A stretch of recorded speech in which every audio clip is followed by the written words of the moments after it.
Assalamualaikum warahmatullahi wabarakatuh.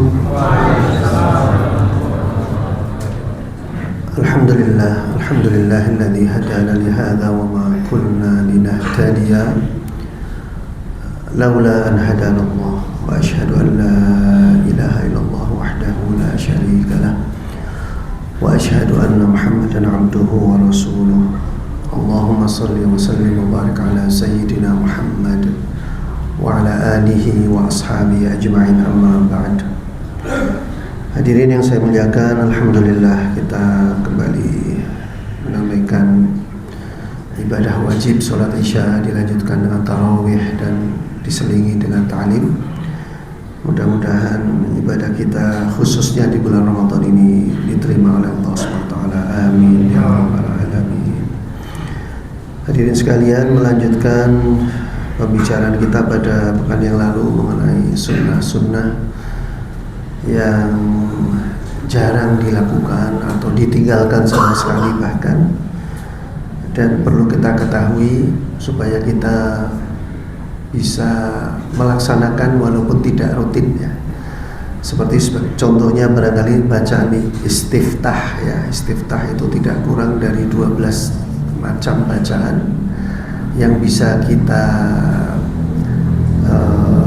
baca secara bergantian atau bahkan semuanya dalam sekali waktu. Kalau kita sholat sendiri barangkali meskipun tentu saja tidak dilarang kita hanya membiasakan pada misalnya Allahumma ba'id baini dan seterusnya gitu ya. Tapi kan ada sunnah-sunnah yang lain yang sebaiknya kita tengok ya, kita tengok dan mungkin sebagian kita praktekkan, sehingga dengan demikian kita ikut melestarikan sunnah-sunnah Rasulullah SAW. Baik, kita coba masuk ke bab taharah dulu. Misalnya ada bab tentang mengakhirkan kumur-kumur. Coba kita bacakan dulu hadisnya atau terjemahannya barangkali karena waktunya sangat pendek. Dari Miqdam bin Ma'di Karib, beliau berkata, Nabi SAW diberi air wudhu. Kemudian beliau berwudhu dengan mencuci kedua telapak tangan 3 kali, kemudian mencuci wajah 3 kali ya, belum berkumur ya. Kemudian mencuci tangannya sampai siku 3 kali, baru kemudian kumur-kumur dan istinsyak ya 3 kali, kemudian mengusap kepala dan telinganya baik bagian dalam dan luarnya, kemudian mencuci kaki 3 kali.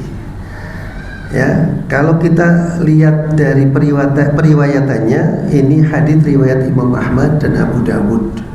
Memang kalah kuat ya kedudukannya dibanding yang kita biasa lakukan ya, di mana berkumur-kumur itu adalah yang kedua.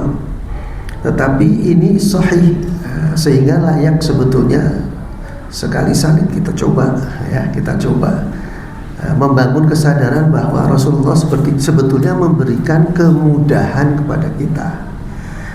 Dan menarik apa yang dikatakan oleh Syekh Albani rahimahullah tatkala beliau berkata bahwa dengan hadis ini kita tahu bahwa Nabi tidak berpatokan kenceng ya dengan urutan anggota wudhu pada sebagian waktu. Jadi kadang-kadang beliau melakukan yang agak berbeda. Maka hal ini menunjukkan bahwa tertib dalam wudhu tidak wajib, dan beliau menjaga hal itu pada sebagian keadaannya, menunjukkan atas sunnahnya perkara tersebut. Wallahu alam. Ini kata beliau Syekh Albani rahimahullah. Jadi paling tidak setidak-tidaknya kita tahu itu, dan kalau kita melihat orang seperti itu kita tidak kemudian gotak ya, cara ngendi gue ya, padahal kita yang tidak tahu bahwa itu ada dalilnya. Baik, kemudian yang kedua masih tentang wudhu, mencuci anggota wudhu dengan jumlah cucian yang berbeda. Biasanya kita selalu 3 kali begitu ya. Coba kita dengarkan hadis ini terjemahannya dari Amr bin Yahya, dari bapaknya dia berkata, pamanku banyak melakukan wudhu. Suatu hari dia berkata kepada sahabat Abdullah bin Zaid, tolong beritahu aku bagaimana engkau melihat Nabi SAW berwudu. Maka Abdullah bin Zaid minta diambilkan ember kecil. Kemudian beliau memulai dengan mencuci telapak tangan 3 kali. Kemudian beliau memasukkan tangannya ke ember kecil tersebut untuk mengambil air, lalu berkumur-kumur dan istinsyak 3 kali dengan menggunakan 1 cidukan. Kemudian beliau mencuci wajahnya 3 kali, lalu mencuci tangannya sampai siku 2 kali, tidak 3 kali. Kemudian mengusap kepalanya, lalu mencuci kakinya. Abdullah bin Zaid kemudian di ujung berkata, demikianlah aku melihat Nabi Sallallahu Alaihi Wasallam berwudu. Nah, Imam An-Nawawi rahimahullah memberikan komentar tentang hadis ini. Para ulama kaum muslimin telah sepakat bahwasanya yang wajib dalam mencuci anggota wudu adalah 1 kali. Ini yang wajib. Adapun 3 kali itu adalah sunnah. Sungguh telah datang hadis-hadis yang sahih tentang mencuci anggota wudu 1 kali, 3 kali. Bahkan riwayat lain menerangkan sebagian anggota wudu dicuci 3 kali dan sebagiannya 2 kali dan sebagiannya 1 kali. Di sini para ulama mengatakan perbedaan riwayat ini menunjukkan bolehnya perkara tersebut. 3 kali adalah sempurna, 1 kali sudah mencukupi. Demikianlah perbedaan hadis-hadis tersebut dikompromikan. Jadi kadang-kadang ada hadis yang nampak bertolak belakang. Maka para ulama hadis di dalam memahami itu, karena semuanya sahih ya, mengkompromikan sehingga bisa dipahami lebih baik khususnya oleh orang-orang awam. Nah, hadis yang saya bacakan tadi ternyata riwayatnya juga Bukhari dan Muslim ya. Jadi sesungguhnya kita tidak perlu heran walaupun barangkali ini tidak terlalu populer ya, tidak terlalu populer. Kemudian hadirin yang saya muliakan, berikutnya tentang azan, yaitu tambahan lafaz azan ketika turun hujan atau angin kencang. Ini barangkali diketahui banyak orang tapi jarang dipraktekkan. Diriwayatkan dari Ibnu Umar radhiyallahu anhuma bahwasanya beliau adzan untuk sholat di suatu malam yang dingin dan bertiup angin kencang.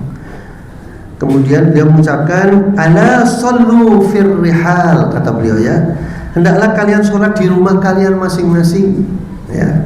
Meskipun ada riwayat yang bunyinya agak berbeda, sallu fi rihalikum, sallu fi buyutikum ya. Ada beberapa redaksi yang berbeda, tapi intinya sama. Muadzin menyuruh orang-orang untuk sholat di rumah masing-masing, karena apalagi kalau hujan angin di Saudi Arabia itu mengerikan, masya Allah, menakutkan. Waktu saya haji tahun 2015 itu sampai keren aja ya, rontok gitu ya. Dan saya baru paham betapa anginnya itu mengerikan sekali, luar biasa. Dan itu sering sekali, sangat sering.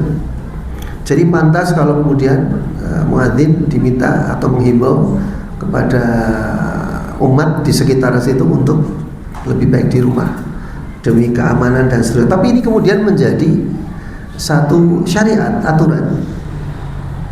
Saya lanjutkan.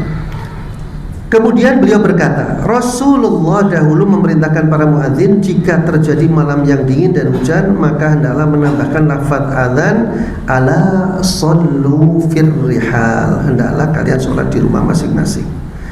Dalam hal ini Syekh Albani rahimahullah mengatakan, di dalam hadis ini terdapat sunnah yang telah ditinggalkan oleh kebanyakan para muadzin khususnya dan para umat secara umum. Nah, tentu saja kalau yang mau berangkat ya tidak dilarang. Ini hanya himbauan ya, dan kemudahan pada kaum muslimin ya. Yuridullahu bikumul yusra wa la yuridu bikumul usra. Allah ingin memberikan kepada kalian selalu yang gampang, yang mudah. Dan Allah nggak pernah punya motif jelek, pikiran jelek supaya kita bersusah payah. Termasuk ibadah puasa ini, masya Allah. Kemudian Ada juga sunnah yang banyak dilaksanakan di zaman Rasulullah SAW, yaitu pada masalah sholat ini ya, yaitu sholat pakai sandal. Nah kalau di sini ada sholat pakai sandal geger ya Pak, dikampleng gitu. Ya tentu saja di sini bukan berarti sembarang sandal, artinya sandal yang mestinya dikhususkan ya. Kalau di negeri-negeri yang 4 musim biasanya mereka menggunakan saya lupa namanya apa, kasut tapi ya. Jadi ya khuf ya, khuf kalau orang Indonesia dahulu menyebutnya, orang Melayu itu kasut. Jadi dibilang sepatu buka, dibilang kaos kaki buka itu dari kulit ya. Itu karena memang untuk menahan dari sengatan udara dingin ya. Nah tapi ini disebut ni'al, bukan khuf ya, sandal, benar-benar sandal. Tapi kita juga bisa mengerti di zaman Rasulullah masjid itu nggak ada keramik, semuanya pakai pasir. Makanya ada orang Badui pernah kencing di atas pasir itu, sahabat-sahabat sudah emosi mau ngamplengi ya, mereka semua ditahan, bahkan dibiarkan supaya sampai selesai tuntas saja tanggung. Setelah itu suruh disiram, selesai urusan, Masya Allah. Nah jadi kalau ada yang mau melaksanakan ya pastikan ya jangan yang dari luar sembarangan nginjak segala macam ya, dan tentu saja kotor, kasihan takmirnya yang mengelola masjid ini ya. Tapi untuk diketahui bahwa ini ada sunnahnya, ada sunnahnya. Kemudian menjamak sholat karena turun hujan, ini sebetulnya sudah mulai populer, meskipun di sebagian besar jamaah itu suka kaget. Jadi biasanya kalau mau digabungkan, apalagi masjid yang di pinggir jalan besar, itu mesti pengumuman supaya jamaahnya nggak bingung ya. Karena adanya kan tetap 1 kali, qomatnya yang 2 kali ya. Di sini hadis ini berasal dari Ibnu Abbas radhiyallahu anhuma, dia berkata Rasulullah SAW pernah menjamak sholat antara zuhur dan asar, maghrib dan isya di Madinah, bukan karena keadaan takut, bukan karena keadaan hujan ya. Ada keadaan tertentu yang membuat dilakukannya yang seperti itu. Nah apalagi kalau kemudian turun hujan atau keadaan yang sangat menakutkan. Di sini misalnya ada hadis dari Nafi' Maula Ibnu Umar, beliau berkata, Ibnu Umar jika sedang berkumpul bersama para penguasa dan kondisinya turun hujan, beliau menjamak sholat maghrib dan isya bersama mereka ya. Jadi kalau terjadi seperti itu, ini juga praktek menjalankan sunnah. Dan ini adalah hadis sahih riwayat Imam Malik dan Baihaqi. Kemudian hadirin saya muliakan, mungkin satu lagi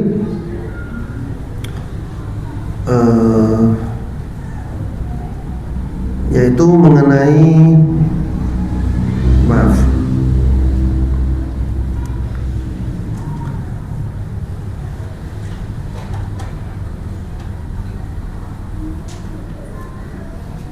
nah ini penting, yang terakhir ya, ini masalah jenazah Pak ya. Memasukkan jenazah dari arah kaki ya. Kebanyakan orang kalau memasukkan jenazah ke liang lahat ya kepala dulu ya.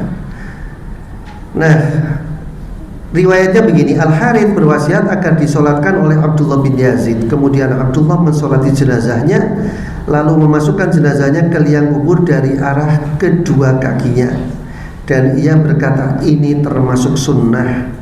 Ini riwayatnya adalah dari Abu Syaibah, Abu Dawud, Al-Baihaqi. Hadisnya hasan, hanya 1 tingkat di bawah sahih. Nah sehingga ini juga perlu dipraktikkan ya, perlu dipraktikkan. Justru memasukkan jenazah dari arah kaki ya, tinggal di balik saja ya, ditukar. Demikian hadirin sekalian, sedikit mengenai sunnah-sunnah yang mulai jarang dikerjakan atau sekarang mulai dikenal tapi belum terlalu ramai. Maka dengan demikian mudah-mudahan semakin banyak orang yang tahu dan tidak gamam ya, tidak ragu untuk mempraktekkan tersebut.